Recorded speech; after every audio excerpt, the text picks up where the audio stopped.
une Française sur 3 simule très régulièrement. Et 91% l'ont déjà fait. Vous savez que c'est le taux le plus élevé d'Europe et d'Amérique du Nord?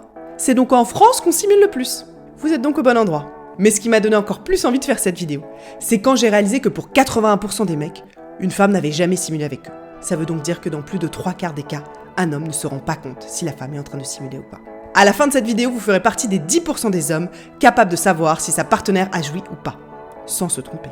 Je voulais juste rappeler aussi ici que l'idée n'est pas de voir le fait que votre partenaire simule comme un mensonge, mais comme un message qu'elle vous envoie. Déjà qu'elle tient à vous, et qu'elle fait ça pour préserver votre ego, et peut-être pour préserver votre couple. Maintenant que vous savez ça, et que vous pouvez l'aborder avec bienveillance, vous avez la capacité d'agir, et de l'aider à arriver à jouir avec vous, pour ne plus avoir à simuler en fait. Déjà, je voulais bien vous expliquer la différence entre orgasme et jouissance, parce que c'est pas forcément clair pour tout le monde. On va faire simple. L'orgasme, c'est comme un feu d'artifice. C'est quelque chose de très intense, mais qui dure que quelques secondes ou quelques minutes seulement. Donc si l'orgasme, c'est comme un feu d'artifice, la jouissance, c'est un peu comme un festival, auquel vous allez participer pendant plusieurs jours. C'est beaucoup plus long, et vous allez vivre plein d'expériences différentes. Donc l'orgasme, c'est souvent décrit comme le pic de l'activité sexuelle, et le sommet surtout du plaisir sexuel. Donc c'est vraiment un moment très précis, qui dure quelques secondes seulement, et qui est accompagné de réactions physiques et émotionnelles qui sont très fortes et condensées. La jouissance, à l'inverse, c'est l'expérience globale du plaisir qu'on va pouvoir ressentir, du plaisir érotique et sexuel. Donc la jouissance peut intégrer l'orgasme aussi, mais ça va intégrer aussi toutes les sensations qu'on va ressentir, toutes les émotions qui vont se créer quand on fait l'amour. Ce que je veux dire ici, c'est que la jouissance, ça peut être quelque chose d'ultra intense, d'ultra dense. Ce n'est pas forcément quelque chose qui est moins fort qu'un orgasme. Ça, c'est une erreur que font souvent les hommes, en se disant un orgasme c'est plus fort que la jouissance. Non, on peut avoir un tout petit orgasme, qui est juste une libération de quelques secondes d'une décharge, et on peut avoir de la jouissance qui est ultra dense, ultra intense, ultra forte, et qui dure pendant très longtemps. Donc l'un n'est pas mieux que l'autre, c'est juste que c'est des choses qui sont différentes. L'idée là, ça peut être de le voir comme un voyage, de se dire que le but c'est pas seulement la destination finale, qui pourrait être, si vous choisissez, l'orgasme, mais tout le voyage et tout le chemin pour y arriver, qui là peut être une énorme jouissance. Et ce que je voulais vous dire, c'est plus on avance en âge, plus on va rechercher aussi de la jouissance. Parce qu'on va réussir à atteindre des degrés de jouissance qui sont plus denses et plus intenses. Et plus seulement la simple décharge du premier orgasme qu'on pourrait avoir, qui va durer que quelques secondes. Bah c'est un peu ça. Maintenant, j'ai envie de vous donner les clés des signaux physiques que vous allez pouvoir déceler sur votre partenaire et qui vont indiquer un orgasme. Eh bien oui, parce que l'arrivée de l'orgasme et l'orgasme en soi va modifier la physiologie du corps de votre partenaire. Et ça, c'est un très bon indicateur que vous allez pouvoir rechercher. Tout simplement parce que les muscles vont avoir besoin de beaucoup plus de sang et besoin de plus d'oxygène aussi. Donc la première chose qui va se produire, c'est une accélération du cœur. Parce que justement, il y a besoin de plus de sang et il y a besoin de le faire circuler plus vite. Donc les battements cardiaques de votre partenaire, ils vont s'accélérer. Elle peut même monter jusqu'à 180 battements si elle est jeune. Donc vous allez voir visuellement que les battements de son cœur s'accélèrent, comme si en fait elle était en train de faire un effort et de courir. Donc ça, c'est la première chose que vous pouvez regarder. Et ce qui va avec, c'est l'augmentation de sa respiration. Pour vous donner une indication, on passe à ce moment à 20-30 respirations par minute.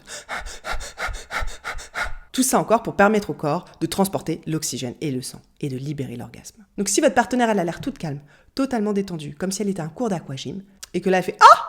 comme si elle avait un orgasme, potentiellement, c'est une simulation. Il faut vraiment que vous ayez l'impression que son corps, il accélère. Ensuite, si vous voyez visuellement sa vulve, vous êtes en train de faire un cuni, vous êtes en train de la doigter, vous êtes en train de la caresser. La vulve va aussi se modifier. Avant de jouir, sous l'afflux du sang, la vulve va gonfler.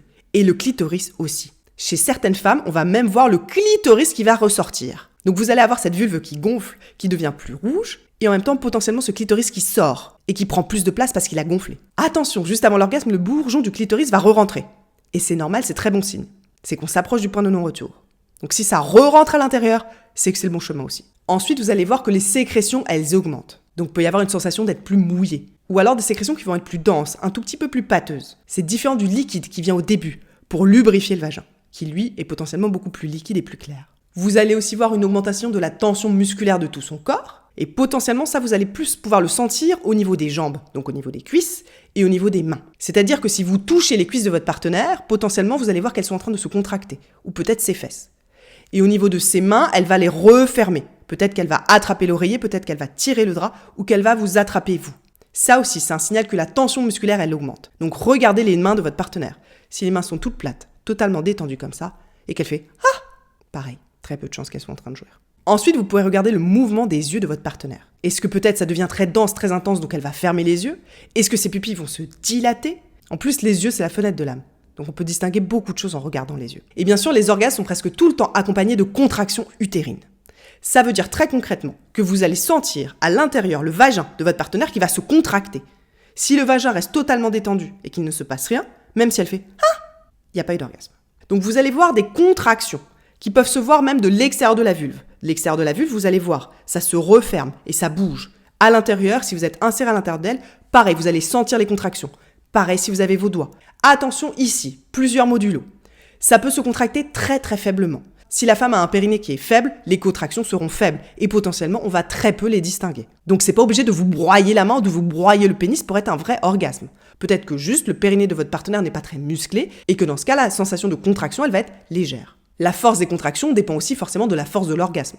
Certains orgasmes vont contracter de façon beaucoup plus forte que d'autres. Et pareil sur la durée, certains orgasmes vont faire des contractions de quelques microsecondes très rapides, alors que d'autres vont faire des contractions jusqu'à 1 ou 2 minutes. Mais parfois, c'est aussi éphémère qu'un claquement de doigts. Ce que je veux vous dire ici, c'est aussi que le type d'orgasme que va avoir votre partenaire va influencer la perception et les signaux que vous allez pouvoir détecter. Je m'explique. Si votre partenaire a un orgasme par stimulation du clitoris, par stimulation du point G ou par stimulation d'un autre point à l'intérieur de son vagin, cela va souvent faire ce qu'on a vu au-dessus, c'est-à-dire des fortes contractions et tous les signaux physiques. Donc les contractions que vous allez distinguer seront bien au niveau de son vagin et au niveau de sa vulve. Mais par exemple, dans le cas d'un orgasme anal, les contractions peuvent se faire au niveau de l'anus et plus forcément au niveau du vagin. Alors, dans la majorité des cas, tout va se contracter, vagin compris, mais pas forcément. Et c'est même possible d'avoir un orgasme anal et d'avoir des contractions uniquement au niveau du vagin. Donc ça, pensez-y si vous avez une sexualité anale, pour voir si votre partenaire est en train de jouir de cette façon-là, qui est différente. Ensuite, dans le cas où une femme va éjaculer ou va squirter, on va pouvoir rajouter le paramètre du liquide qui est sécrété. Soit d'une façon assez légère dans le cas de l'éjaculation féminine, soit de façon beaucoup plus abondante dans le cas du squirt. Donc dans ce cas, du liquide va s'échapper. Et ça indique aussi qu'il y a eu un orgasme. Enfin, il existe aussi des orgasmes qui ne vont pas ou très peu produire de contraction au niveau du vagin.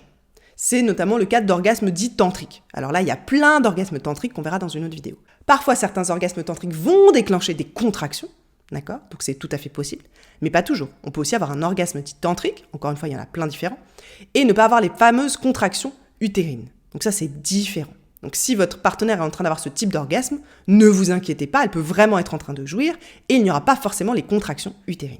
Attention, il y a très peu de femmes qui peuvent expérimenter des orgasmes tantriques. Cela nécessite de l'entraînement. Donc si votre partenaire n'est pas habitué de cette pratique, ne vous dites pas qu'elle est en train d'avoir un orgasme tantrique. Non, potentiellement, elle est plutôt en train de simuler. Ce que je voulais rappeler ici, c'est que quasiment une Française sur deux éprouve régulièrement des difficultés à atteindre l'orgasme. C'est donc très dur pour une partenaire de ne pas peut-être réussir à jouir. Imaginez si peut-être vous avez des troubles de l'érection et vous n'êtes pas sûr de réussir à bander. C'est un peu pareil. Elle peut se remettre en cause dans sa féminité, dans sa capacité à jouir, dans sa capacité à satisfaire son partenaire, avec même des implications sur le couple, avec une peur d'être quittée. Donc c'est quelque chose de très fort pour une femme, d'avoir du mal à jouir. Et c'est quelque chose qui est encore tabou, pour lequel elle peut ressentir de la honte. Et c'est pour ça qu'elle va simuler. Il peut y avoir aussi une pression au niveau du partenaire qui va arrêter le rapport sexuel uniquement quand elle aura joui. Et dans ce cas, elle va ressentir une forme de pression. Ce que je veux vous inviter ici, c'est de créer un climat de confiance avec votre partenaire sur des paramètres qui vont être précis, justement pour travailler cette zone-là. En premier, vraiment le verbaliser, lui dire « tu as le droit de ne pas réussir à jouir ». Et de la rassurer en même temps, de dire qu'elle n'a pas besoin de simuler pour protéger votre ego. Ça déjà, ça change tout. Parce que dans la plupart des cas, une femme qui va simuler va le faire pour le côté altruiste, pour protéger les sentiments de son partenaire. Aussi, rappelez-lui qu'elle a le droit d'arrêter le rapport sexuel avant d'avoir un orgasme, que c'est ok aussi. Parce que c'est une des raisons les plus courantes. La femme va faire semblant de simuler parce qu'elle en a marre et qu'elle a envie d'arrêter. Elle a envie de passer à autre chose. Et que si elle voit que le gars il est en train de s'acharner en disant on finira que quand elle a joui, et dans ce cas elle va faire semblant de jouir. Donc ça aussi, dire que vous êtes ok, que le rapport sexuel s'arrête même si elle n'a pas joui, si à un moment elle a simplement envie d'arrêter. Ensuite, dire à sa partenaire que c'est ok si elle se caresse le clitoris pendant que vous faites l'amour.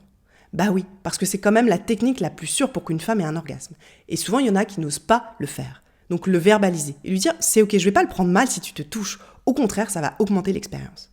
Et là, vous avez plus de chance qu'elle jouisse. Ensuite, messieurs, acceptez que parfois, vous allez juste ne pas y arriver. Et que c'est d'accord et que c'est ok. Ça ne vous remet pas en cause en tant que partenaire, en tant que couple, en tant qu'amant. D'accord ? C'est pas grave parfois de ne pas réussir à faire jouir sa partenaire. Ça dépend de tellement de paramètres aussi qui sont en dehors de votre pouvoir, en dehors de vous. Et ça, vous n'allez pas les contrôler. Donc ne vous mettez pas vous aussi la pression là-dessus. Ne le prenez pas personnellement. L'idée, ça va être de voir comment vous allez pouvoir vous améliorer. Aussi bien tout seul, en technique, pour l'aider à jouir, en communication, pour que le climat de confiance lui permette de jouir, et aussi en équipe, à deux, ensemble. Par exemple, demandez-lui simplement de lui montrer ce qu'il a fait jouir.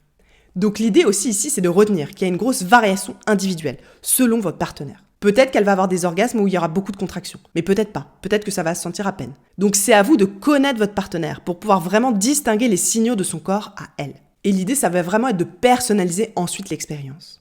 Voilà, vous avez maintenant toutes les clés pour distinguer l'orgasme de la simulation chez votre partenaire. Encore une fois, le but ici, c'est de s'améliorer et d'apprendre pour prendre plus de plaisir tous les deux ensemble.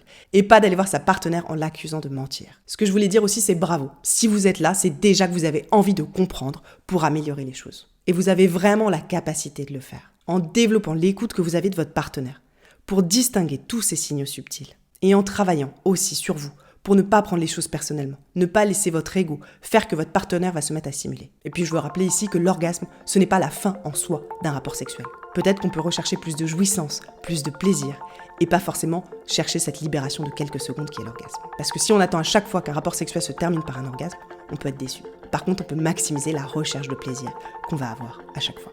Voilà, si cette vidéo vous a plu, n'hésitez pas à vous abonner à la chaîne YouTube. Plus de 80% des gens qui regardent cette vidéo ne sont pas encore abonnés. Alors allez-y. Ici, j'aide les hommes à avoir une sexualité épanouie, à prendre plus de plaisir, à donner plus de plaisir et à avoir une connexion profonde avec leur partenaire, quel que soit leur âge et quelle que soit leur condition physique.